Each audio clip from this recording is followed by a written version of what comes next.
Welcome to the Triage Method podcast with me, Gary McGowan, and my co-host, Mr. Patrick Farrell. How are you this week, Paddy? Positively fantastic, Gary. Supposedly, gyms are open from tomorrow, so we have that to look forward to. It's But that's Tuesday.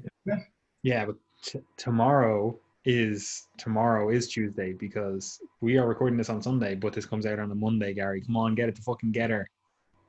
Very good. Anyway, that's beside the point, Gary. What are we discussing today? Well, today we're going to be discussing obesity with very much a big picture perspective on obesity. Okay, so this point, right, first and foremost, right, as personal trainers and people in the gym who are the vast majority of our audience, the way that we often think about obesity is kind of fairly black and white. It's like, okay, obesity, i.e. excess fat mass, is the result of chronic overeating and or under exercising. Okay, and therefore, if we're going to change that, we need to find ways that people can eat less and or exercise more. And that's a kind of a nice, like, simple starting point for understanding obesity and changes in body composition. And However, we should just say, just before we go on to it, because I know this is a point of contention, it's not wrong, right? Like that's what you should really drill into this whole thing. Like that's not a wrong perspective, right? But it's not the full perspective. exactly. And I think for me, like, that's about understanding the difference between a kind of an individual perspective on the cause of something and kind of the more public health perspective. Okay, so if someone was to ask the question, why did a given individual become obese, then the correct answer on one level would be because over a period of time they consumed excess calories relative to the amount of calories they were burning each day. That is true. That is a correct answer. However, the truth of that answer becomes a little bit less satisfying if I was to say, okay, what do you think the reason is that obesity has rapidly increased in prevalence in all developed countries over the past 50 years? Now that kind of seems like a less satisfactory answer because it's kind of like the levels of why. I think it was Richard Feynman who used to have when he would present a physics problem, he'd ask students to perform the 5 whys. So each time an answer was given, you ask the next why. So in this case, it would be like, okay, why has everyone gotten fatter on average? Why are our populations so obese? The correct answer would be that, oh, well, most people are eating more calories than they are burning. And as a result, obesity prevalence has increased. But then it's like, okay, why? And then why? And then why? And then why? And that's kind of the purpose of this podcast, is to give people an appreciation for the factors that don't necessarily present immediately to your conscience when you think of why does someone gain weight. So we want to kind of look at multiple layers of those factors. Yeah, and I also want to say that a lot of this discussion, or the discussions that what we'll have today, and the discussions you'll see in the general population, a lot of people frame it in the way that they basically make obesity sound like it is, or the discussion around obesity and the solutions, the causes, whatever, it kind of is reminiscent of, like, 14th century sins, in terms of, it's like, oh, it's all about sloth and gluttony. That's the issue. It's like people are lazy. Like, you look at an obese person or an overweight person, you're like, they're lazy. That's the sin. It's a sin. They're being slothful, right? And it's like, or you see an overweight person or an obese person eating, and you're like, oh, they're a glutton. Like, it's very much like these 14th century church, like, I'm talking about from a Western perspective, like, that's all I really know. Like, it's like that's the perspective people have, and especially because it is a more, like, I hate these terminology because they're butchered, but like a first world problem, and because we have so much affluence that it's like we have the ability to overconsume and under exercise, right? And the thing that I do want to make abundantly clear is that this is not an argument of fault, right? Because that's the way it is always framed, right? It's like, oh, it's your fault you're obese, right? And again, it's a little bit unsatisfactory when you actually start really digging into everything, right? However, like fault and responsibility are two different things, and we've talked about it before on the podcast. But just because it's not your fault doesn't mean that absolves you of responsibility for, dealing with the issue for yourself and for obviously the broader society. I also hate the argument when people say like, oh, I only care about obese people because I care about people's health. I care about the society, healthcare costs, etc. I'm like, yeah, like if that was really the case, like you'd be slapping cigarettes out of your friends' mouths, like that's just, again, it's grasping at straws, when in reality, it's like you just have this framework in your head of interpreting obesity in those 14th century sins, because like, again, like it's been ingrained in we'll call it the Western psyche, that sloth and gluttony are sins. It's sinful to think of those things, or to do those things. And again, that's the way we kind of frame obesity. I say I talk about like the general public, because I've definitely been in these mindsets myself. Like, I'm not saying that I'm holier than thou, I would never have this thought process, and I definitely slip into at times where I'm like, oh Jesus, like they're just so lazy, when in reality it's like it's actually far, far more complex than that, right? Wouldn't you agree, Gary? Yeah, absolutely. And I think this is something that like it's useful to be able to kind of compartmentalize your thoughts on this, because I want, like, to be completely honest, I want personal trainers to be, if you're a trainer yourself, to be able to appreciate the difference between maybe how you might talk to yourself and how you view your own health behaviors and how you think about those of others. Because when we think about our own health behaviors, for example, if I'm making a nutrition decision and I start giving out to myself because I overate yesterday or something like that, it's like, Gary, you fucking idiot, why did you eat all that pizza last night? You really didn't need that, or whatever.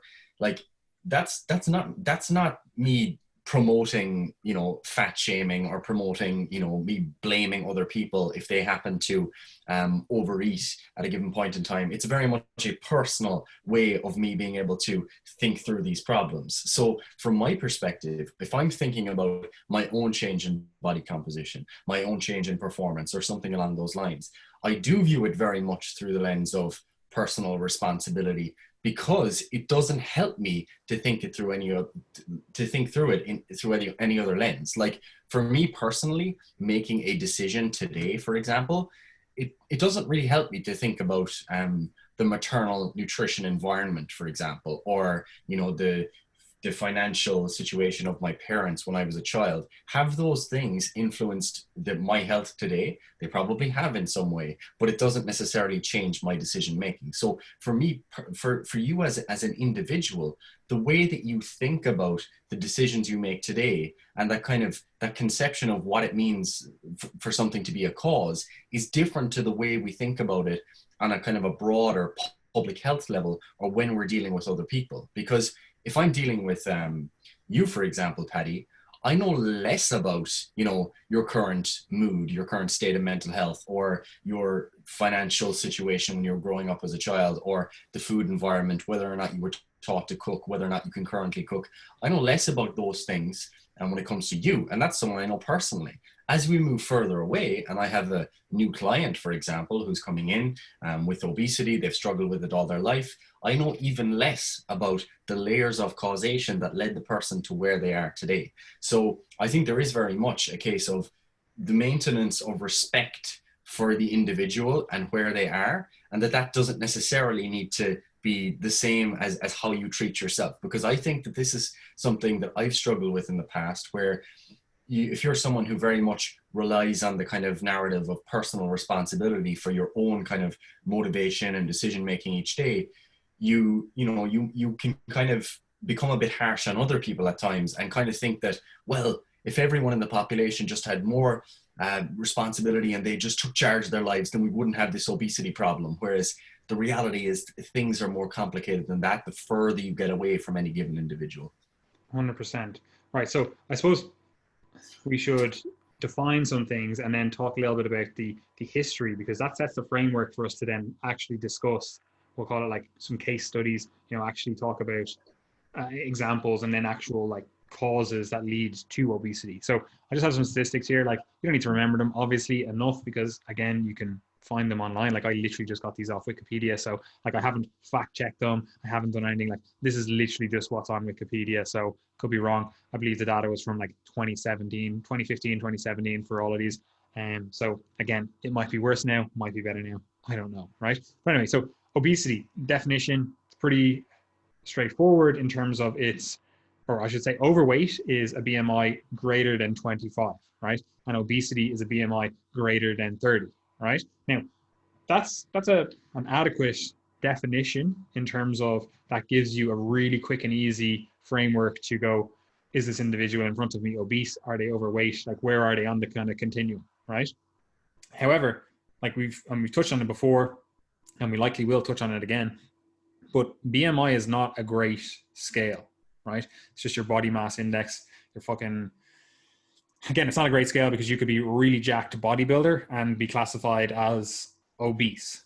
Now, that could still represent an issue. Like I'm not going to say that just because you have more muscle and less body fat and you're still in the obese category that that's all okay. But also, again, that's not to say that just because you're not in an obese category or an overweight category and you have, you know, extremely low muscle mass and have really high body fat. Like you could be at a BMI of 24.7, you know, and have literally no muscle and have all body fat, right? It's like it's an arbitrary cutoff is what I'm saying. Like, and just for perspective, like I am 95 kilos and I'm 195 centimeters tall, which gives me a BMI of exactly 25. So this is my perspective. I'm actually overweight, right?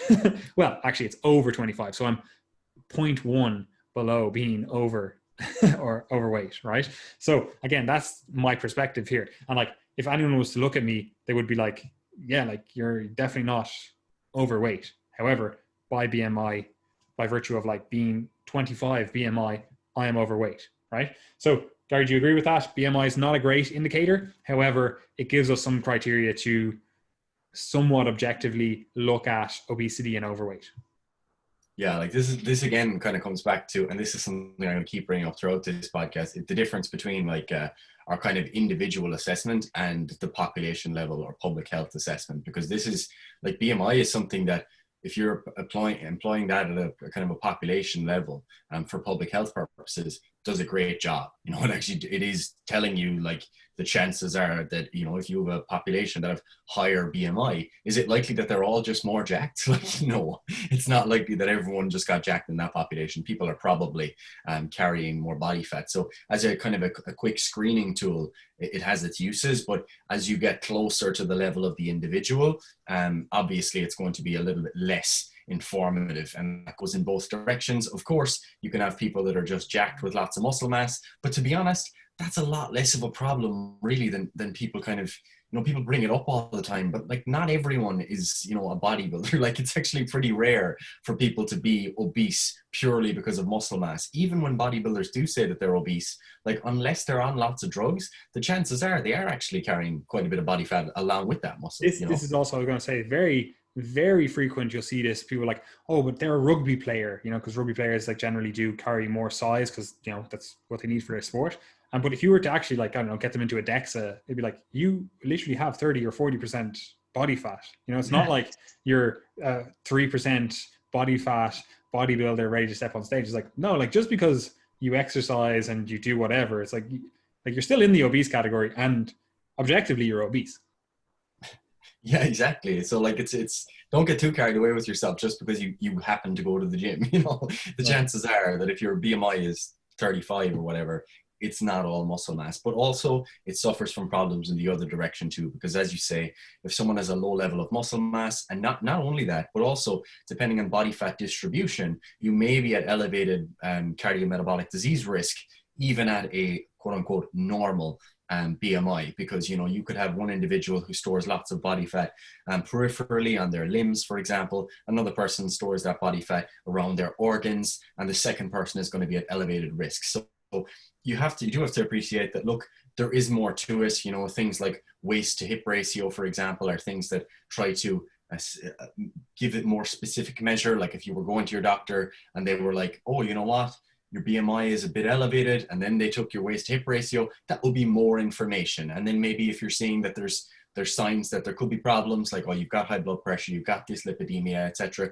It's all building together. But as a first glance, and especially in populations, like BMI is useful. Mm-hmm.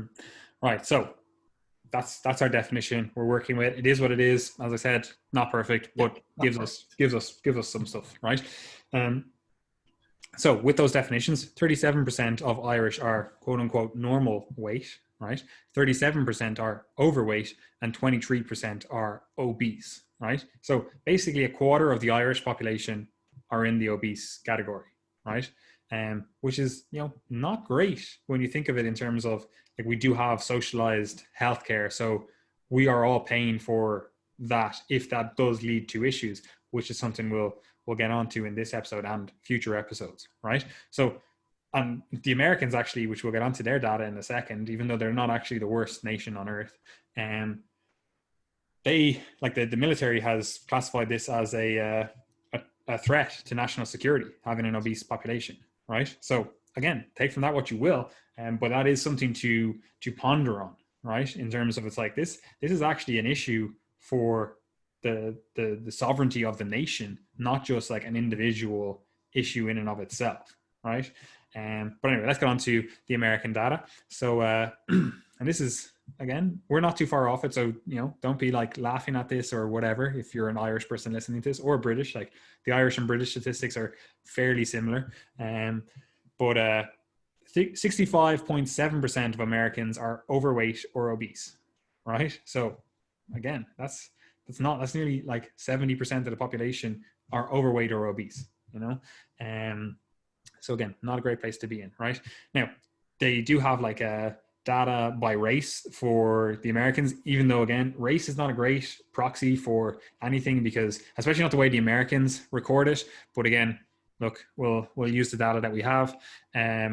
Obesity rates for Caucasian adults 20 years and older in the US in 2016 was 37.9%, right? So that's obesity rates. Now, this is also important because I said 20 years and older, and also we were looking at just Americans as a whole a second ago in terms of 65.7% of Americans are overweight or obese, right? But if you actually stratify that and look at, like, we'll call them the average age people, like, they're not the youth or they're not the elderly. It's like, it's actually a little bit more worrying, the actual statistics when we look at them, right? So as I was saying, 20 years and older in the US 2016, 37.9% of Caucasian adults were obese, right? Females were more obese than males, right? Now we'll come back to that in a second. Obesity rates for Black adults 20 years and older in the US in 2016 was 46.8%, right? So they have a higher obesity rate than Caucasians in America, in America. And again, just keep that in your mind, and also stratify how American society is traditionally laid out. Now, obviously, again, like, when we start talking averages and we start doing this basically collectivism, like, the lines get blurred. But again, we have to talk on a population-wide level here, but it is something to consider when we consider some of the other factors that we'll touch on in a second, right? Asian adults 20 years and older, their obesity rate was 12.7%, right? So that's quite different than the 37.9% for Caucasians and the 46.8% for Blacks, right? Like, that's quite a stark difference, right? And that's especially a stark difference when we look at Latino adults, which is, Latino is actually a terrible, whatever, because, like, Latin languages, like, are we talking French people? Because they're Latino. Like, it's reckless. Like, if someone emigrated from Quebec to America, like, technically they're Latino because they're a Latin language. So anyway, I'm presuming this means Hispanics, age 20 and older, had reached an obesity rate of 47%, right? So Asians are doing something different, right? And that's something that we should definitely keep in mind when we are looking at population-wide data, right?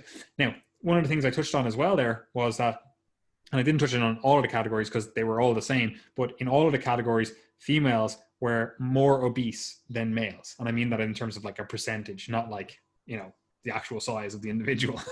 And so women are more obese than males. However, more men are overweight than there are overweight females, right? So women are getting to, we'll call it the higher rungs of obesity, whereas a lot more men hang out in the kind of middle range of obesity in terms of they're in that overweight status, right? So there's less women in that range and there's less men in the obesity range.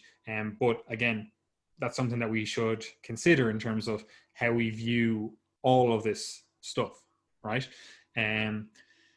So what do you think of those numbers there, Gary? They're not exactly a shining beacon of like, oh, this is actually, society is really in a great place with our overall health. And this is especially true when we look at the way people use definitions. Like people use medical care and healthcare as like synonyms, but in reality, they're not the same thing. Medical care is like the stuff that you get from a hospital or, you know, when you interact with a doctor. Like healthcare also includes what you do for yourself, right? So like those are two different things. And even though, again, we use them interchangeably, and is this just a damning like indictment of, you know, populations where it's like, oh, what you are doing yourself, you're actually making the medical system worse. Like the medical system can only do so much.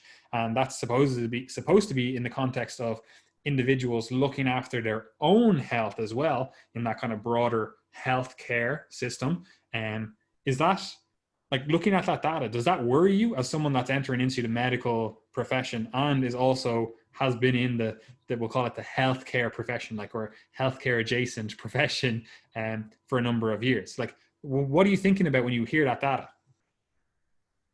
Yeah, I think it's I think it's worrying. I think it's kind of unnerving for people purely because it's like, where exactly, like, are we going? Like, where does it kind of end? Is this just, you know, is this just the norm in terms of population statistics now?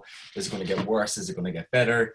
And that's not to say that like the individuals themselves are a problem, like not at all, but rather that it's not exactly a great reflection of the overall health trajectory of a society if obesity is effectively becoming the norm. So there's serious questions to be asked there. And I think that you have to really, like, especially as young people, we have to kind of realize that this effectively was very, very rare a century ago, a bit over a And century we're going to get into ago. the history of it now, Gary. I know, but I'm just saying, especially like you go back to the 1800s, like very, very rare. Okay, we get to the history, but that's important because I think, like, depending on who you talk to, okay, most people would agree that we have made a lot of progress, okay? So since the Enlightenment and the way you look at like modern societies and all of the things that we have, the things we have access to, like we've made a lot of progress. Like people are doing pretty well compared to where we used to be. But the challenge here is that as societies begin to develop, and you see this around the world, what tends to happen is that development basically leads to diseases of affluence. So we don't have diseases of scarcity anymore, or at least not as frequently, but rather we have these diseases of affluence where we've got basically an abundance of food that is available to us. We've got an abundance of sources of leisure and work that don't involve physical activity, for example. And when you put those things together, we've basically got diseases that are fundamentally the result of us living a prosperous life, you know, whether depending on how you look at your life, but in societies that have made lots of progress. And you see this reflected time and time again. And the difficult progress, or the difficult paradox here, is that what you tend to see is that as societies progress, there's also this shift from obesity prevalence in the rich, so those of high socioeconomic status, to the poor, those of low socioeconomic status. And that's a challenging thing because, you know, while it may have just been the case that before, like it was the wealthier who were more obese, it's now the case that we're basically seeing the increases in obesity at a far greater level. Like, we didn't stratify by SES in those specific statistics, but it is the case that it's more prevalent in those of low socioeconomic status. So that is an additional problem here, because a lot of the solutions that we will discuss, or potential solutions that people put forth, there are so many other barriers in place as you begin to stratify by socioeconomic status. So for me, certainly a great concern, because again, I'm not sure we have great solutions, and any of the potential solutions also come with potential trade-offs that may necessitate accepting, giving back a little bit of the progress, or some of the mechanisms of progress that have brought us to where we are in other areas. And we will get to that.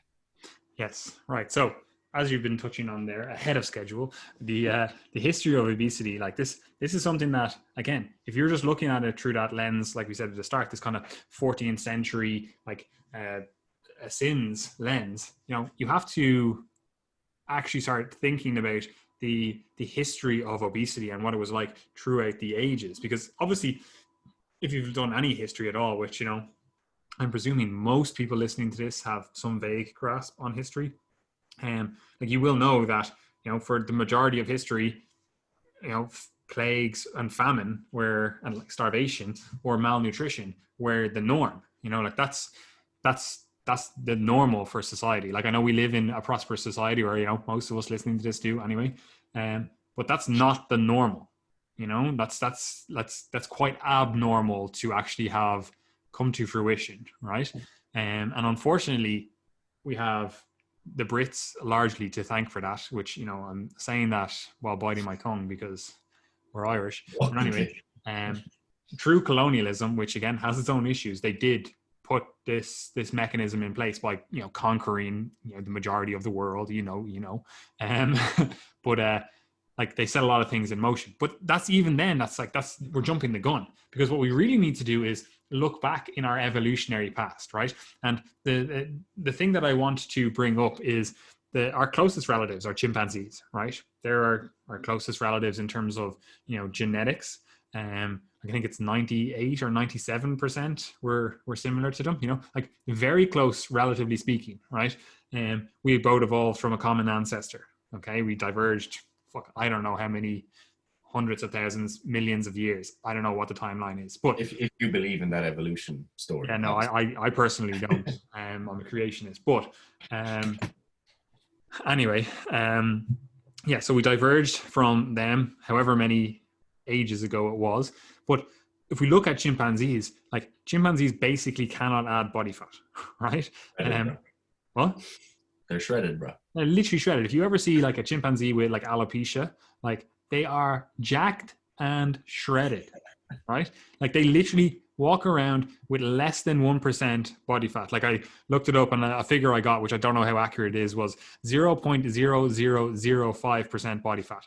Again, I don't know how accurate that is, because that seems quite reckless, right? However, well, that would be great if you were a competitive bodybuilder, right? The trade-off for that in our evolutionary, arms race that we call life, the trade-off is they have much smaller brains, and also they have an inability to survive starvation. Because again, let's think back to evolutionary history in terms of when I just said the majority of the time it's like plagues, starvation, malnutrition. Like, you want to be able to store energy for times of need, and that's all body fat is, right? It's stored energy that can be used later, right? And you might look down at your stomach and go, oh, I have a roll of fat here, and look at that, with displeasure or whatever. But if we were going through a famine, you would be like, thanks for that little roll there, like, that would get you going a little bit longer, keep you alive for a little bit longer, I would argue most people, if we were going through a famine, would actually rather die, but it would at least keep you alive, that little extra roll of fat, right? So that's a trade-off evolutionary we've done. We have adaptations that allow us to store body fat so that we can survive periods of time without energy, without access to food, right? And that has allowed us to be one of the only animals to conquer all of the continents, right? That's why you find humans everywhere, right? So that's the start of this historical journey in terms of the history of obesity. The majority of the time throughout history, like, obesity isn't just not a thing. The only people that ever got to places that we would consider overweight or obese were people like kings, or people that had, excess like wealth, like they just had so much money that they could afford to eat to excess and not have to do any exercise or any activity at all, right? And again, like, we're not talking about in our like hunter-gatherer past. We're not even talking about in our, like, we'll call it feudal past, even though that's quite recent. Well, feudal past is true as well. Like, there were times that in feudal past that, the kings and whatever else were able to get quite rotund. But even then, it's like they weren't like, they still had to endure periods of famine and malnutrition and whatever else. It's not like just because they had excess wealth that was a guarantee of excess food. However, like, that did kind of change. We'll call it around the 1600s to 1700s. Like, food production was getting a little bit better, and it really only became a thing in the 18th century. Like, that's kind of the start. If you look through, like, from what I've seen and like from what I've read, because like I literally read about a history book every single week, but from what I've read, the 18th century, that's kind of when you see the start of people being mentioned as obese. Well, obese, the actual term, does come from, I believe, the 16th century, if I'm remembering things correctly. But it is the 18th century that, it really did start taking off, right? And I say really did start taking off, I'm meaning, like, there's 1 in a million people would be considered obese, very, very low incidence of it, right? And even then, it's only really with the Industrial Revolution that things really started taking off with crop production, which allowed us to make more crops. And a lot of this was done through, we'll call it automation, and I mean, they were, they built tractors and stuff, right? So that allowed actually more crop to be harvested, better crops to be planted, well, easier to be planted, harvested. Basically, the farming system was revolutionized with the Industrial Revolution, and that did two things. It took people off the land because they didn't need copious amount of, like, farm hands to take the crops in or plant the crops or do whatever. And also, it increased the amount of food we could get from a given acre of land or whatever, right? So that's the start of it. It's the Industrial Revolution. But it's not like you get to the Industrial Revolution and it's all happy and roses and everyone is well fed, they all have a full belly and, whatever else. It's like, no, we still had, like, pretty shit time of it. Like, it wasn't great. And it's really only after World War II that we start seeing things start to take off, like where we are currently, like getting to those kind of levels, like nowhere near those levels after World War II, but again, getting towards those levels. And this is very, like, you can see that there's a stark difference, because in like the 1930s and 1960s, like, they used to sell like weight gain pills. Like, there was advertisements for like weight gain pills, and like they didn't want, like, you say, you look at ones that are marketed to females, for example, and they'd be like, oh, you don't want to be all like skin and bones, you want to have a curvier figure, and they basically be trying to get people to gain weight because people found it quite hard. And this is only like the 1930s to 1960s, like that kind of time frame, Now, obviously, again, that time frame as well, like, they were selling like weight loss pills as well. Like, they were selling like DNP over the, you could order it through mail in. But again, like, this, I'm not saying that weight wasn't a problem then either. But what I'm saying is that there was more people struggling to gain weight. Like, that was a thing, right? So that's notable, because like, no one would really say that in this day and age. Like, yeah, obviously we're in this health and fitness sphere, so people are kind of like, oh, I really struggle to gain more muscle or gain weight, especially you see like younger males, they'd be like, oh, I'm finding struggling to gain weight. And realistically, they're just under eating because they're not planning their meals effectively. But outside of that very, very niche population, like, you'd be hard pressed to find people that are like, I really struggle to gain weight, like, the food environment is completely different. It allows you to gain weight quite easily, right? But anyway, even after World War II, like, it was still only really the richer people in society, like the higher socioeconomic status people, that had access to enough food to gain weight, but also not have to exercise enough to offset that gain in weight, right? And then the thing that really escalated it was we'll call it the rise of globalism or neoliberalism. Like they're both like they're somewhat interchangeable in terms of this discussion. They're not the exact same thing, but for what we're talking about, basically the real push for a freer market in terms of how we deal goods, you know? Like you had organizations like the EU spring up, which I know we don't think of it nowadays as a neoliberal organization, but that's literally how it was framed. It was like, we need to free up the market, we need to free the movement of capital, and we need to free the movement of people so that we can all be more prosperous. And while that objectively, or you know, in your opinion, you might be like, that's a bad thing or that's a good thing.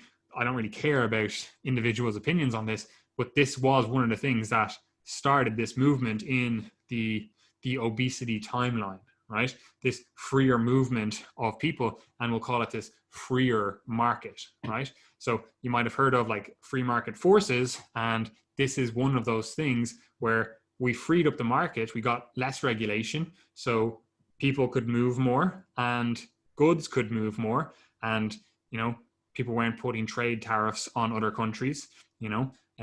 Like the EU doesn't put trade tariffs on other EU countries, so we can trade goods within each other in this like neoliberal utopia. But anyway, that's beside the point. But that really did start things turning, like the cogs turning for this obesity. We'll call it a pandemic because that's what people do call it.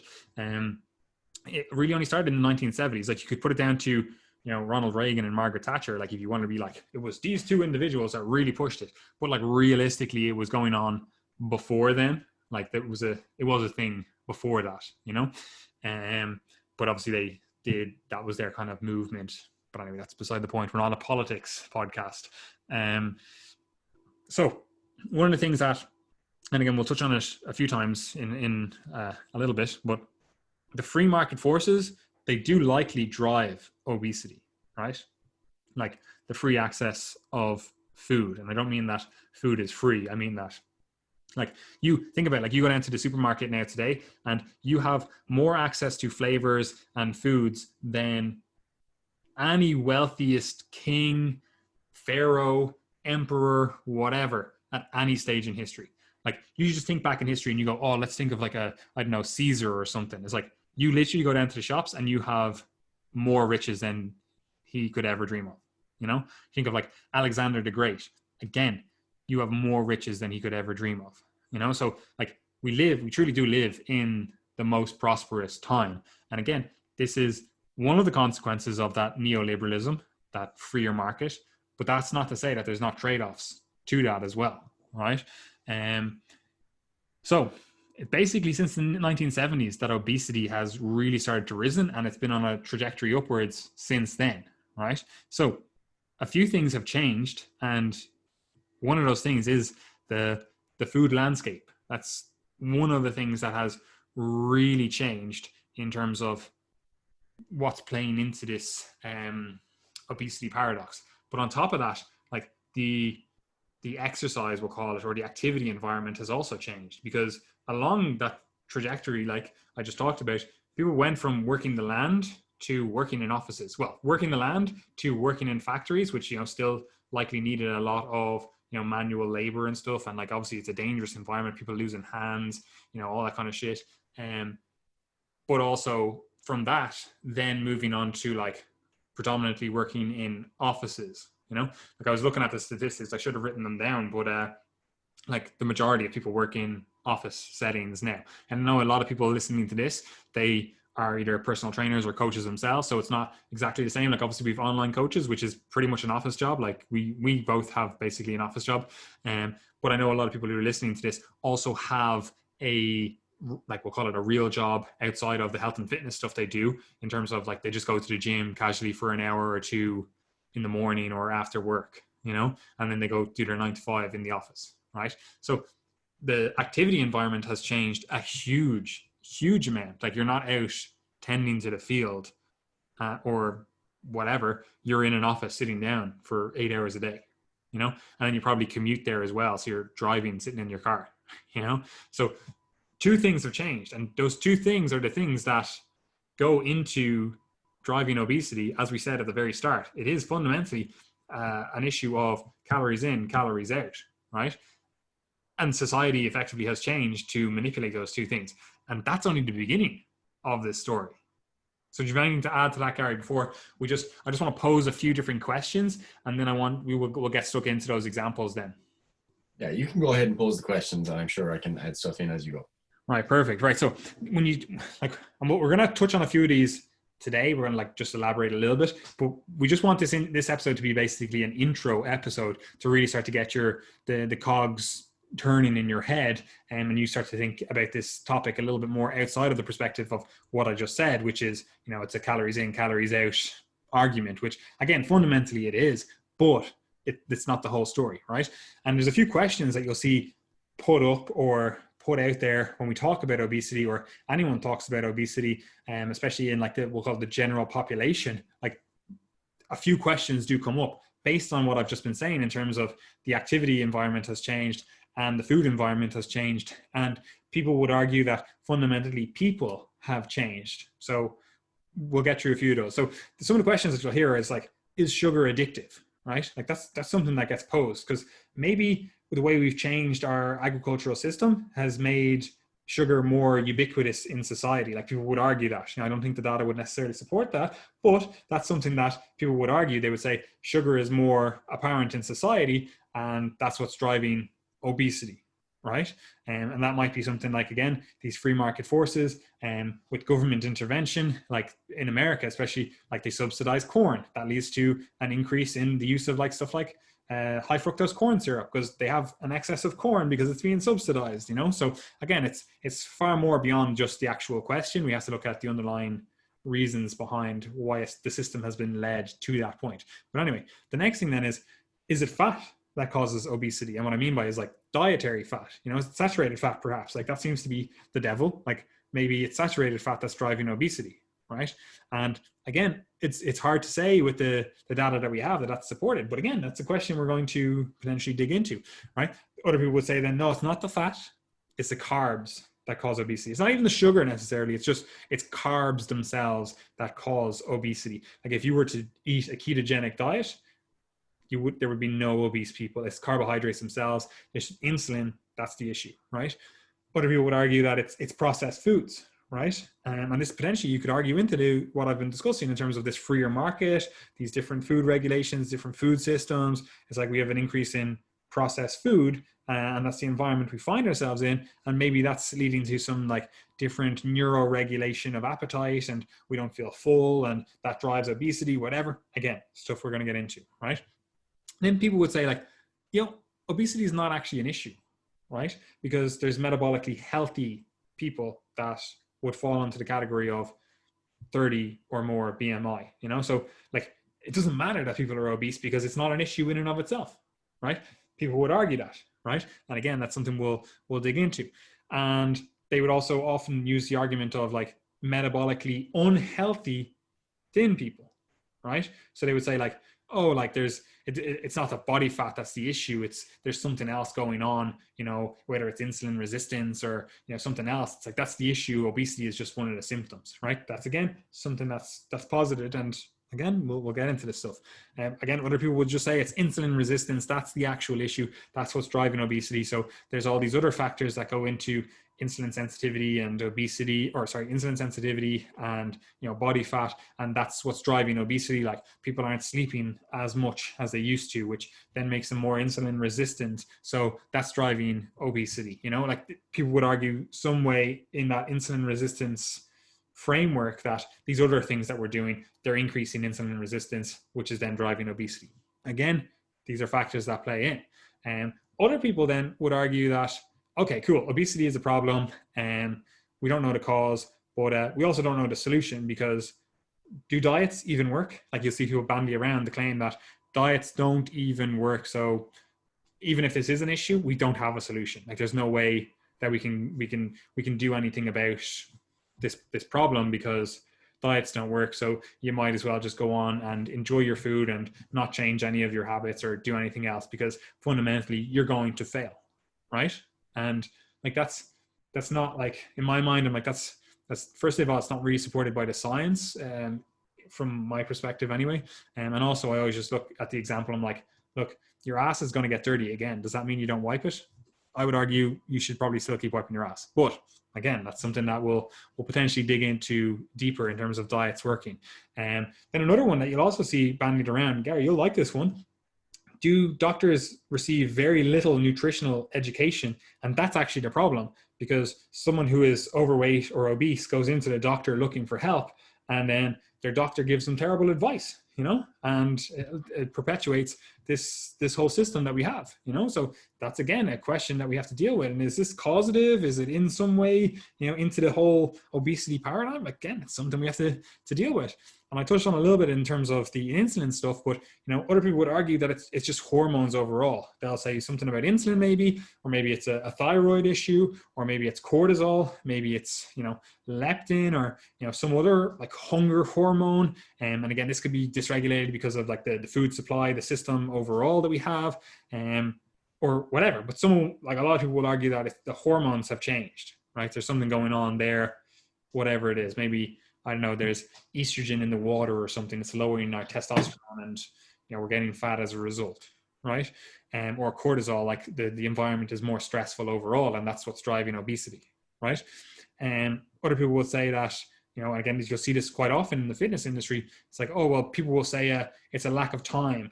That's what people will say. I don't have time to get healthier or get fitter or whatever. And I'm like, is that an excuse? Like, people in the fitness industry would argue that that's not an excuse. You just organize your day better and you get it done.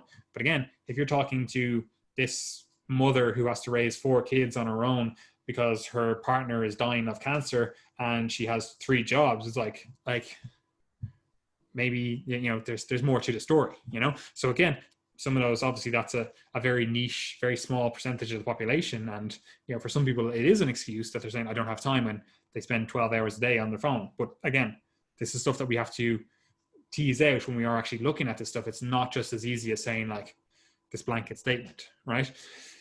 And this is another one that I saw when I was investigating it. And again, like you could make a pretty strong argument for this as like, is the rise in obesity due to the decrease in smoking in society, right? Because like smoking has like a thermic effect in terms of the nicotine that you ingest, and also it has appetite suppressing effects. So have we just traded one evil for another? It's like, yeah, we've got decreased rates of smoking, where throughout history a lot of people would have smoked more regularly, and well, only since I mean, that's beside the point. But is that now driving the obesity stuff? Because these other people that would have been smoking and had appetite suppression because of that, then didn't get obese. And now because these individuals, like the same cohort in terms of the 20-year-old group, we'll say, like more of them are getting obese because less of them are smoking. Again, you could make an argument. You could use the data to support that potentially, right? So do you have any other questions that people you've seen yourself or people come up with, Gary, in terms of obesity as a thing? Because obviously that's a lot of different things, and I'm not answering those questions yet, and that's what we're going to touch on in somewhat this podcast and then future podcasts. But I do want people to start thinking about it. So is there anything else that you've heard question-wise around obesity? Yeah, like there are other things that will come up from time to time. Like one of them is obviously just the fact that we all live sedentary lifestyles, like that's the reason that it's just a lack of exercise. People don't exercise anymore. There's this kind of romantic idea that all of our ancestors spent 24 hours a day, running around hunting. Not exactly true. Yeah, we were probably more physically active in the past on average, but it's not that much of a difference. But anyway, the question is, yeah, maybe it's physical activity. Other things are like, is it antibiotics in the food supply? Again, you kind of have to start to think, okay, well, there seems to be significant differences between the antibiotics in the food supply in different countries, despite similar levels of obesity. So it's like, oh, maybe not that. Things like latent infections, for example, that are driving changes in appetite. Is it the additives or preservatives in food that, again, are messing with neurobiological mechanisms? all of these questions. Like we've put together about 20 different hypotheses there. And the reality is that with all of those things, there's at least some kernel of truth in there, and also a lot of falsehood. But when you put it all together, I think we can make a pretty compelling picture as to why people are becoming more obese on average. And that was actually one you just reminded me there. Another one I saw was people were saying the fact that we don't get like gut parasites or anything like that. That's the actual cause of obesity because of this rise of, you know, antifungals and antibiotics and parasite medication or whatever. It's like, oh, we don't have gut parasites anymore, so that leads us to being fit or to being fat. And you know, throughout all of our evolutionary history, we would have had these pathogens, so we just got rid of them now, and this is the trade-off, you know. And again, like you're like, well, that could be a compelling argument, and again, perhaps it plays some role in this, right? So obviously, again, we put out a load of questions there, a load of different thoughts there. I want you to give me two examples, Gary, right? To put this stuff kind of together. And then we're going to run through just a few other causes of obesity. And we might do it, depending on how long this is, we might do it in this podcast, we might do it in the next podcast to finish this kind of introduction to obesity. And then really start diving a little bit deeper with this stuff and actually taking this stuff apart. But anyway, give me some examples, Gary. Yeah, so before I go through these, guys, as you're listening, what I want you to take part in this podcast in general. Like you can see we're posing a lot of questions. I want you to take kind of like an active learning approach to this. So actually like genuinely put yourself in the shoes of these two individuals. So what I'm going to do is I'm going to talk you through the lives very briefly of two different people. And I want you to think about how their upbringing, how various other factors that I'll discuss might influence their likelihood to make healthful food choices, to be involved in activity, to drink, to smoke, to get fast food regularly, etc., etc. Okay, so person one, okay, let's just call her Jennifer, okay? Sorry to any Jennifers, this isn't a stab at you. Okay, so Jennifer was born in Dalkey in Dublin, okay, so a relatively wealthy area, a beautiful part of the country, okay, really nice scenery, nice hills, nice places to go swimming and walking, etc. Okay, so it's a lovely part of the country.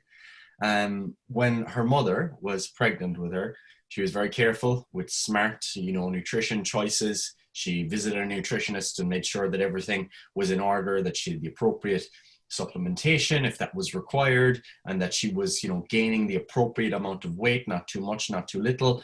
Everything was well managed. Okay, she was then raised in a household with a large food budget. Okay, so that was never an issue.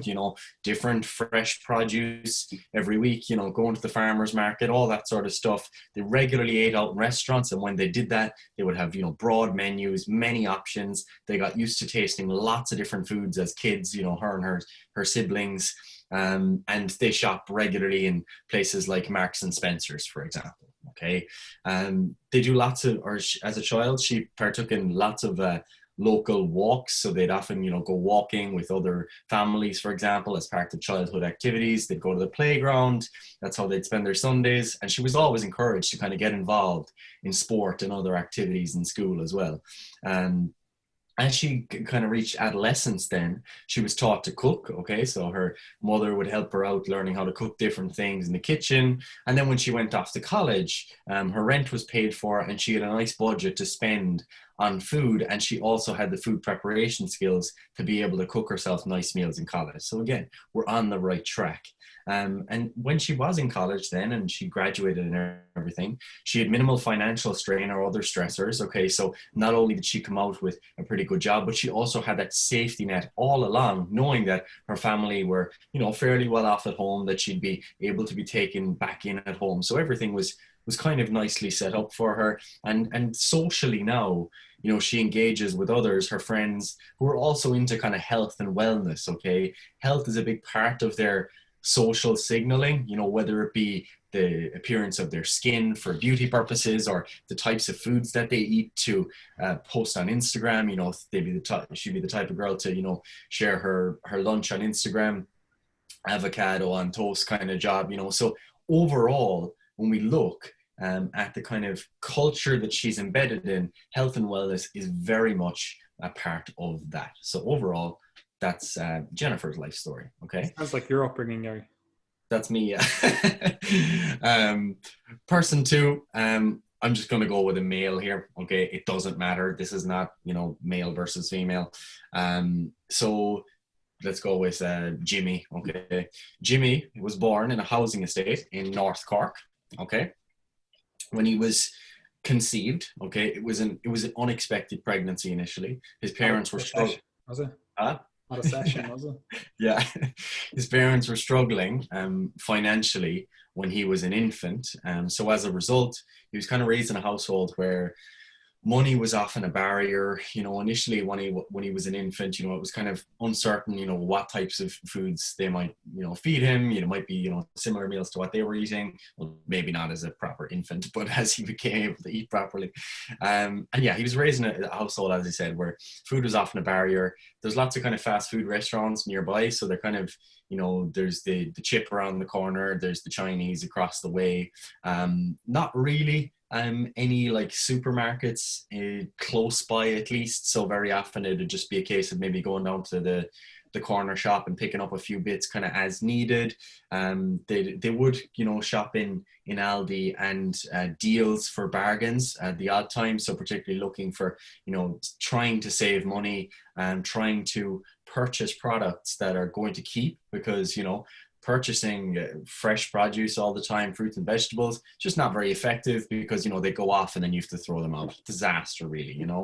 There's little to do in the area where he grew up. Okay, so he found himself getting into trouble a lot. There wasn't much to do other than that, so very often he'd kind of end up staying home. His mom wanted him to stay home because it was just like he was just getting into trouble. So he just started playing like video games and stuff instead. His friends would come over every now and then, but they just play video games, buy a 6-pack of crisps or something like that, just having the crack, yourself. There's no real green areas around. They didn't really play football where he grew up. Like, it wasn't really that kind of childhood. There wasn't many green areas. They didn't really go for walks or anything like that. His parents were often kind of working, trying to make ends meet, and their social life didn't really involve kind of activities, not really that type of thing. And he always found that like he didn't really have much interest in school, didn't like being told what to do, and as a result, like, was never really keen on cooking or being told what to eat, because he just didn't like, don't tell me what to do. Like, I'm gonna go to McDonald's if I want whatever. And as he comes out of school and everything, he starts working in a local shop. The wages aren't fantastic, and he's struggling to pay his rent, and health, like, not really a priority among his friends. Him and the lads, like, it would be pretty girly to be seen to be, trying to eat well. It's not really something that would be acceptable within that group. And like, socially, what they tend to, so go for a few pints, or get a few cans or whatever, and maybe order some fast food. But he's definitely not engaging in any sort of health and well-being signaling as part of his kind of a socio-cultural life. So there might be some differences between those two people in terms of their propensity to eat well and to buy avocados in the shop. Yeah, I think those two. I think it's like pretty self-evident, or I should say it's pretty self-evident, but for a lot of people, they would just say, oh, it's still just a matter of gluttony and sloth. And like, both of them should be able to get to the gym 3-4 times per week, and they should be able to eat a calorie controlled diet, right? But it kind of misses a lot of the context which you've just given there in terms of their upbringing, their ability to, look after their food, look after their own health, and the habits that they engage in overall, right? Like, their education around nutrition, completely different. The food availability and their willingness and availability of, like, the cost of it, completely different. The society, even though they live in the same society, like they live in Ireland, like, it's completely different for both of them. The food systems that they engage with, even though, like, we're saying it's the same food system, but it's also the ones that they engage with are different. And that leads to a difference in energy balance and their overall habits. Like, I think it should be self-evident in terms of the barriers for one of those individuals versus the barriers for the other one of those individuals. So do you think either of those or both of those have the same risk for obesity? Probably not. No, I don't think so. Again, that should be pretty self-evident. Like if you are a coach, like that's the kind of stuff that you should be taking into account. And if you're an individual, again, that's the kind of stuff you should be taking into account in terms of how you actually go about solving the problem for you if you are an obese individual and you're looking to fix the overall issue. Do you have anything else to add to that, Gary? Because I actually think we should just wrap this up, because we can then get into some of the causes of obesity a little bit more in depth in the next episode.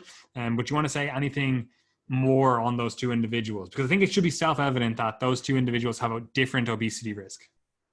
Yeah, like the only thing I would just try to kind of finally say is like think about the way in which you actually make your choices, okay? Because we all think that we make choices just in this kind of very rational black and white way. Like, you know, I thought from first principles when I got up this morning that having this breakfast would be a good idea based on my nutrition knowledge. The reality is like that's not how most people make decisions. And I think we kind of have this like utopian idea where it's like, yeah, well, people could make decisions like that in an ideal world, but it's like, okay, but they don't. So what are you going to do with it? Like, what are you going to do on a public health level? You just want to change human nature? You want to change the way people operate on average? Or do you want to actually try and solve the problem? And the reality is that you want to try and solve the problem. So I think you have to realize that there are many, many, many factors that go into the way in which you make decisions. And whether or not you like it, there are the actions of other people, the actions of your social group, the norms within your social group, they all impact the way that you behave today. I know people don't like being told that because we like to think that we're just these pure individuals, but we're not. Like, that's the reality. Like if I was to say to you, if I put a meal of dog out in front of you, would you eat it? Like, you'd be disgusted by that. But if you lived in an Asian country in which, you know, eating dog was just part of their culture, you would have a different perspective on that. Okay, that's actually just not true, Gary. You're actually just a racist. Very few Asian cultures eat dog meat. I would just like to point out that I do not harbor racist views like Gary, who does. Okay, well, you're fine, right? I'm just the racist. There you go. But yes, all right. You're from an Asian culture in which it happens to be normal to eat dog. Okay, I didn't want to specify a country because then I properly. You should just say brains, because a lot of Asian cultures eat brains. I would never. I'm in for brains, man. Nah, prions diseases, man. Not happening. Yeah, not good. But anyway, to get to my point, okay, the point there is that, like, you like to think that you're just this perfectly person and that, you know, all your decisions are purely the result of you kind of using your little calculator deciding, you know, what's the right thing to do. That's just not the way life actually works. Okay, so whether or not you like it, your food decisions are impacted by many other variables. You know, hunger is such an obvious example of that. Like, think about your propensity to buy different products within a shop when you're hungry versus when you just had your dinner. It's totally different. Your reason hasn't necessarily changed, but it has, because it's being influenced more so by the more primitive areas of your brain, let's say. Okay, so the things that you don't feel like you have as much conscious control over. So all that neurobiology that has evolved in scarcity is still acting on you, or acting as part of you, to make those decisions. So, you know, while you do have freedom of decision making, the reality is that the freedom is not as apparent as we would like it to be. Okay, you're probably influenced by other people more than you like it, even if you do put on your Instagram saying, you know, oh, it's all just be an individual, do whatever you want to do. Yeah, kind of. Even like, forget about the actual like neurobiology stuff. Like, just think about it. If the shop closest to you that sold healthy foods was an hour drive away and you didn't have a car, yeah. Like, do you think your ability to get to that store, that shop, is the same as another individual who lives 5 minutes away from that?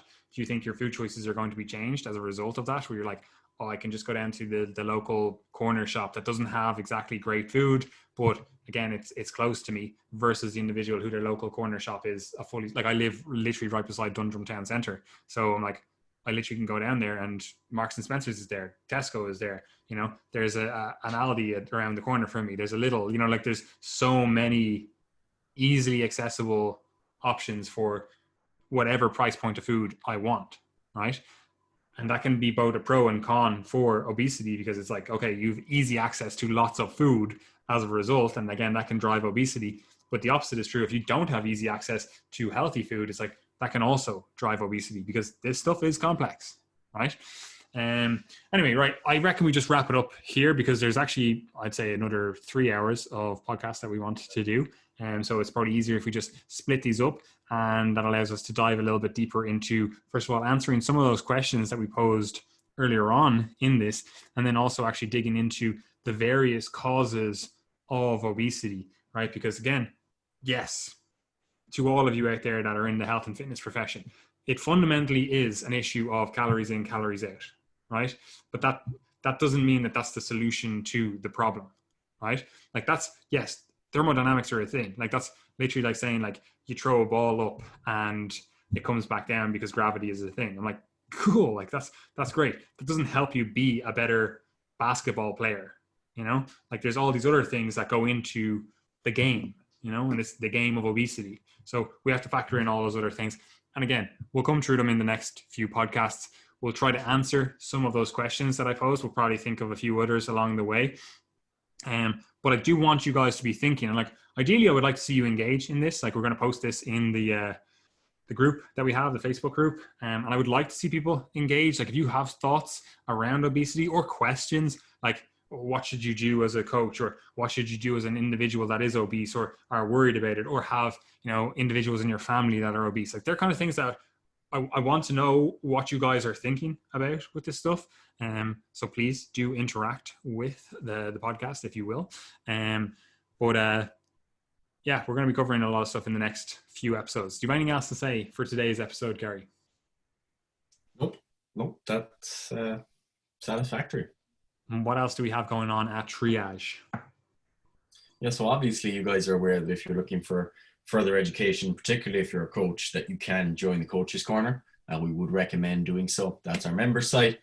Contains lots and lots of useful information related to exercise and nutrition and other related topics. So I would recommend getting involved. If you're someone who just wants to get on the path with you, have coaching spaces available. The gyms are reopening Ireland this week, so now is a good time, obviously, to get kind of back on path, particularly if you haven't been in the gym for 6 weeks. And it will be nice to enter the new year with a bit of momentum. You know, it doesn't look like people will be doing much pubbing this Christmas anyway, so I don't think you'll have the same excuse for not hitting gym, you know, so we'll be in the gym Christmas period. We're also not allowed to do our beloved jiu-jitsu, which is quite depressing. No. Look. Go insane. But yeah, if you are interested in getting involved with the coaching process, then we do have spaces available. So just get in touch. You can also just follow along with our newsletter and our Facebook group. So Triage Method newsletter, you can subscribe below. Triage Method community, free Facebook group. You can also join that below. And also on our other social media. So that's Instagram, Facebook, YouTube, Twitter. Subscribe on all the above or follow on all the above. And also, if you could leave a rating and review on the podcast, that would be very, very helpful. And that's basically all the places that you can keep up with what we're up to, consume the content that we're producing, and get involved with the services that we're offering. Wonderful. Anyway, I have nothing else to say except it is literally too easy. And I hope everyone has a fantastic week back in the gyms. Enjoy.